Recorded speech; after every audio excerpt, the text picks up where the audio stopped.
Baik, selamat sore semuanya. Kami dari kelompok 6 akan mempresentasikan materi yang berjudul Manajemen dan Eksekutif. Kami dari kelompok 6 berjumlah anggota 5 orang dengan saya sendiri, Putu Sri Rahayu, dengan NIM 2017051182. Yang kedua ada Nikade Ayu Eva Juina, mengikuti Summer School. Yang ketiga ada Ketut Yudhiyari Hermawan dengan NIM 2017051184. Yang keempat ada Nikada Intan Mahayuni, mengikuti Summer School. Dan yang terakhir ada Niputu Hanintita Atika Devananda dengan NIM 2017051186. Next.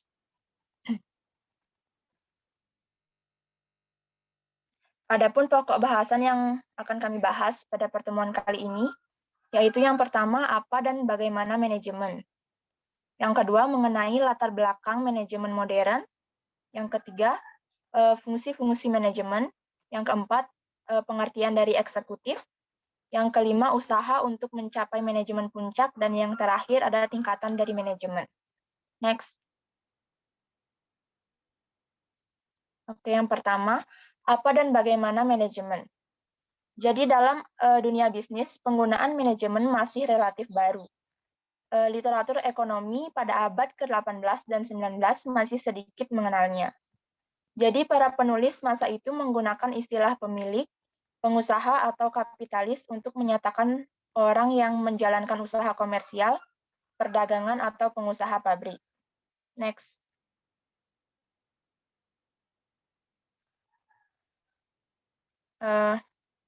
Jadi menurut John G. Glover mendefinisikan manajemen sebagai kepandaian manusia menganalisa, merencanakan, memotivasi, menilai dan mengawasi penggunaan secara efektif sumber-sumber daya manusia dan bahan yang digunakan untuk mencapai tujuan tertentu.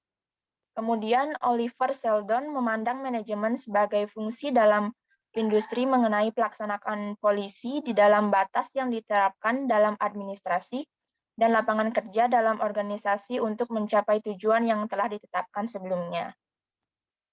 Kemudian Lois Allen dalam Management and Organization pada tahun 1958 menulis bahwa manajemen ialah suatu bentuk pengetahuan yang sistematis.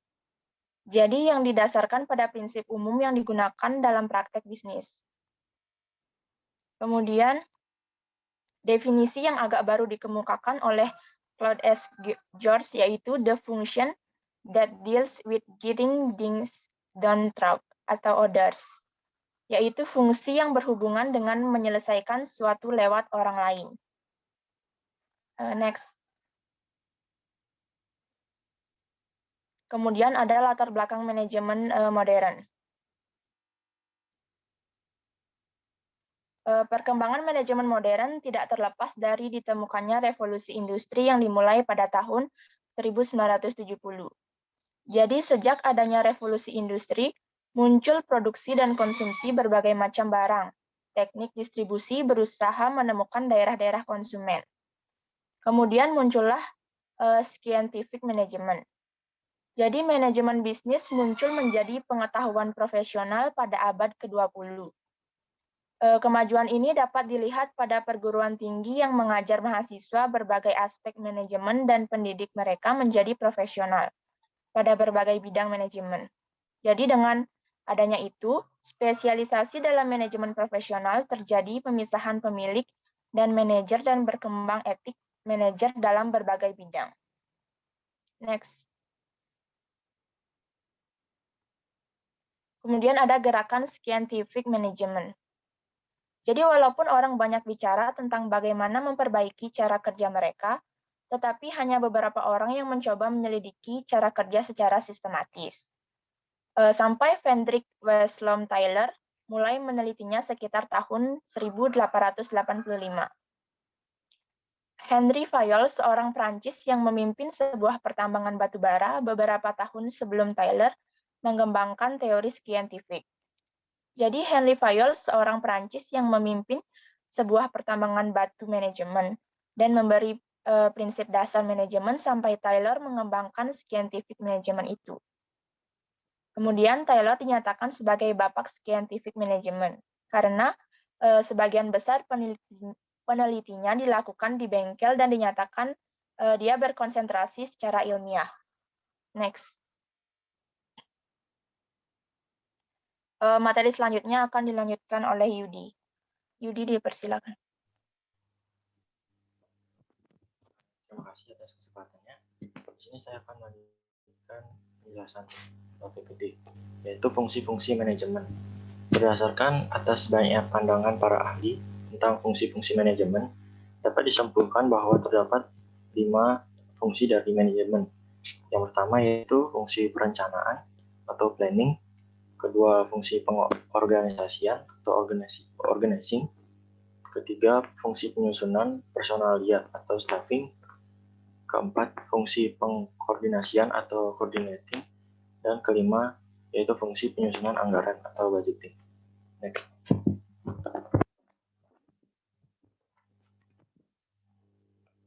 Selanjutnya yaitu pengertian eksekutif. Eksekutif adalah seorang yang bertanggung jawab terhadap hasil pekerjaan orang lain yang ada di bawah pengawasannya.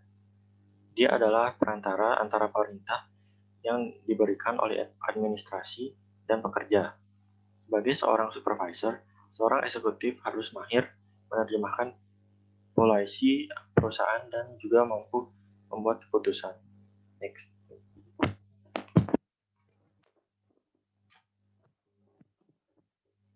Selanjutnya yaitu keterampilan atau skill seorang eksekutif. Yang pertama yaitu technical skills, yaitu keterampilan tentang pekerjaan secara khusus. Yang selanjutnya yaitu human relation skills, yaitu keterampilan untuk bekerja dengan orang lain. Selanjutnya conceptual skills, yaitu dapat melihat perusahaan secara keseluruhan. Selanjutnya decision making skills, yaitu keterampilan untuk membuat keputusan. Dan terakhir yaitu time management skills, yaitu kemampuan untuk mengatur waktu secara efisien. Next.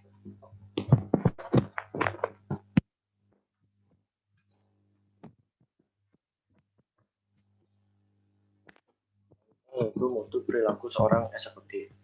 Yang pertama, managerial traits, yaitu kemampuan yang cakap dalam mengatur bersosialisasi, paham akan pengaruh sosial, ekonomi, politik, dan bisnis, memiliki apresiasi serta tanggung jawab, dan mampu mengatur semua aspek yang ada dalam perusahaan.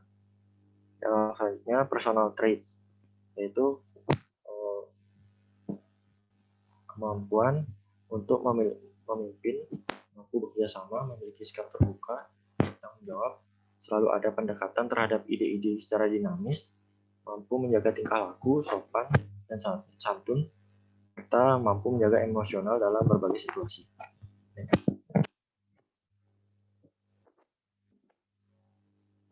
Nah, usaha untuk mencapai manajemen puncak. Terdapat 8 usaha yang pertama, pandai bekerja sama dengan orang lain, atau getting things done with and through people. Yang kedua, mau bekerja keras atau capacity for hard work.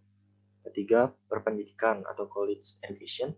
Keempat, ambisi untuk maju atau ambition drive. Kelima, penampilan yang baik atau good appearance. Keenam, yakin atau confidence. Ketujuh, pandai membuat keputusan atau making sound decisions. Dan terakhir, pandai berkomunikasi atau ability to communicate. Untuk materi selanjutnya akan dibawakan oleh kita.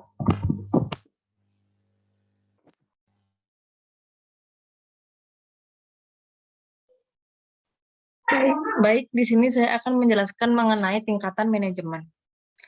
Di dalam suatu organisasi ada 3 macam tingkatan manajemen, yaitu yang pertama ada top level manager. Di sini manajemen ini menjalankan kepemimpinan konseptual. Para pimpinan organisasi tidak menangani masalah teknis perusahaan sehari-hari, namun mereka bertanggung jawab dalam menentukan perencanaan, strategi, dan juga kebijakan organisasi. Yang kedua ada middle level manager, di mana manajemen ini berada di tengah organisasi dan bertanggung jawab kepada top level manajemen. Contoh dari manajer tingkat menengah adalah kepala departemen, kepala cabang, dan juga head of division. Yang ketiga ada lower level manager, di mana tingkatan manajemen perusahaan ini berada di struktur paling bawah sehingga tidak membawahi manajer lain. Mereka mengelola staf secara langsung serta bertanggung jawab memberikan supervisi dan juga pengarahan kepada pekerja dalam kegiatan operasional bisnis.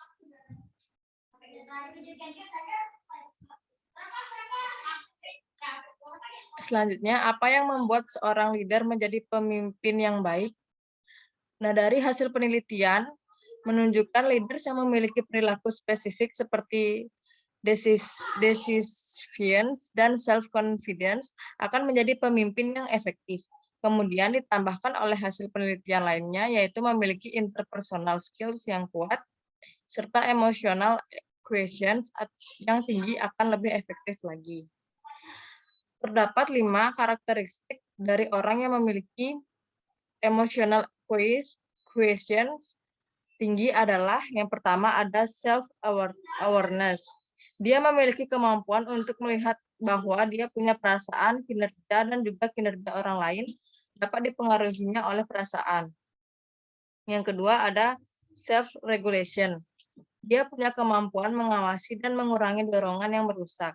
Dia bisa menunda aksi dan berpikir dulu sebelum bertindak. Dan juga mengetahui kapan harus mengambil keputusan yang tepat dengan emosi yang terkendali dan juga pada waktu yang tepat. Selanjutnya ada motivasi. Dia mempunyai motivasi yang terarah untuk mencapai suatu tujuan. Dan yang selanjutnya ada empati. Dia bisa merasakan perasaan karyawan, mempertimbangkan berbagai faktor lainnya, dan membuat proses intelligent decisions. Dan yang terakhir adalah social skill. Dia memiliki banyak hubungan, banyak jaringan yang akan digunakan pada saat yang tepat. Selanjutnya ada style kepemimpinan yang efektif. Yang pertama, autocratic leaders. Dia membuat keputusan tanpa konsultasi dengan yang lain.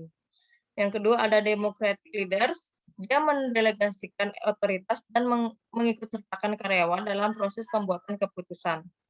Dan yang terakhir ada laissez-faire leaders. Dia berperan sebagai konsultan, mendorong bangkitnya ide dan pemikiran dan juga opini bawahan.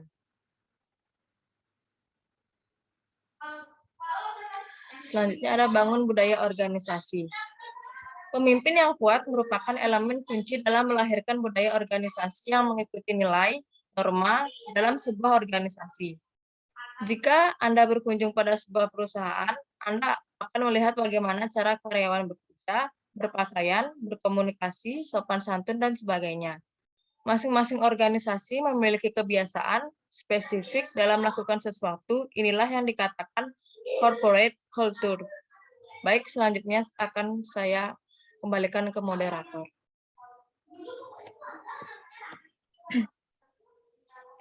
Baik, sekian dari materi yang kami paparkan pada hari ini.